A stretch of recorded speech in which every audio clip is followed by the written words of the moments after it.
اللهم صل على سيدنا ومولانا محمد وعلى آل سيدنا ومولانا محمد وبارك وسلم عليه. أعوذ بالله من الشيطان الرجيم. بسم الله الرحمن الرحيم. له ملك السماوات والأرض وإلى الله ترجع الأمور. يولج الليل في النهار ويولج النهار في الليل وهو عليم بذات الصدور. آمنوا بالله ورسوله وأنفقوا مما جعلكم مستخلفين فيه فالذين آمنوا منكم وأنفقوا لهم أجر كبير. وما لكم لا تؤمنون بالله والرسول يدعوكم لتؤمنوا بربكم وقد أخذ ميثاقكم إن كنتم مؤمنين. صدق الله مولانا العظيم وبلغنا رسوله النبي الأمي الأمين الكريم ونحن على ذلك لمن الشاهدين والشاكرين والحمد لله رب العالمين.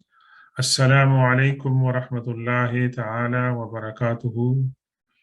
پچھلے درس میں ہم نے سورہ الحدید کا ترجمہ اور اس کی تشریح سے آغاز کیا تھا، اور ابتدائی جو آیات ہم نے تلاوت کی تھی ان میں اللہ تبارک و تعالیٰ کی لازوال صفات کا ذکر تھا، اور آج ہم شروع کر رہے ہیں اپنے درس کو آیت نمبر 5 سے، تاکہ وہ جو تسلسل ہے اللہ تبارک و تعالیٰ کی صفات کا اس پر ہم انشاءاللہ تھوڑی سی گفتگو کریں گے۔ اور آج ہم جن آیات کا مطالعہ کریں گے ان میں اکثر کے اندر مسلمانوں کو دوبارہ اپنی ایمان کی تجدید اور اللہ کی راہ میں خرچ کرنے کی نہ صرف ترغیب دی گئی ہے بلکہ تاکید کی گئی ہے، اور ایمان اور انفاق فی سبیل اللہ گویا یہ معیار بن گیا ہے اللہ تبارک و تعالیٰ کے ساتھ ایمان اور اسلام کے دعوے کا۔ اور ان آیات کو اس کنٹیکسٹ میں ہم دیکھیں گے کہ مسلمان اس وقت معاشی طور پر کمزور تھے، اور ان کو ضرورت تھی ایک دوسرے کے ساتھ اور خاص طور پر فی سبیل اللہ خرچ کرنے کے لیے کہ وہ دل کھول کر اللہ کی راہ میں خرچ کریں۔ اور اللہ کی راہ میں خرچ کرنے کو اللہ تبارک و تعالیٰ نے فرمایا کہ یہ قرض حسنہ ہے، یعنی قرض ہم جب کسی کو دیتے ہیں تو اس کا مطلب یہ ہوتا ہے کہ جسے ہم قرض دے رہے ہیں وہ اس کو واپس کرنا پڑے گا اس سے، اور قرض حسنہ کے بارے میں پھر بات ہوگی۔ لیکن اللہ تبارک و تعالیٰ جس قرض کا مطالبہ کر رہا ہے اس کی کچھ مزید بھی خصوصیات ہیں جس کے بارے میں انشاءاللہ ہم بات کریں گے۔ تو اللہ تبارک و تعالیٰ نے فرمایا کہ اللہ کے لیے ہے زمین و آسمانوں کی بادشاہتیں، یعنی اصل بادشاہ اللہ تبارک و تعالیٰ ہے، کیونکہ اس کائنات کے اندر اللہ تبارک و تعالیٰ کا حکم نازل ہوتا ہے، اگرچہ کچھ لوگوں کو نظر نہیں آتا ہے کہ اللہ تعالیٰ کا حکم اور اس کی بادشاہت کہاں ہے، اور یہاں تو چپے چپے پہ لوگوں نے اپنی حکومتیں قائم کی ہیں، اور جس کو حکومت مل جاتی ہے وہ سمجھتا ہے کہ وہ حکمران ہے اور وہ جو چاہے کرے۔ لیکن ہم دیکھ رہے ہیں کہ اللہ تبارک و تعالیٰ جو ہے اس کا نظام حکومت چل رہا ہے، لوگ بیمار ہو رہے ہیں، لوگ دنیا سے جا رہے ہیں، لوگوں کی حکومتوں کو زوال آ رہا ہے، نئے نئے لوگ حکومت میں تخت کے اندر بیٹھ رہے ہیں، اور موسموں کے حالات تبدیل ہو رہے ہیں، اور بہت ساری چیزیں ہو رہی ہیں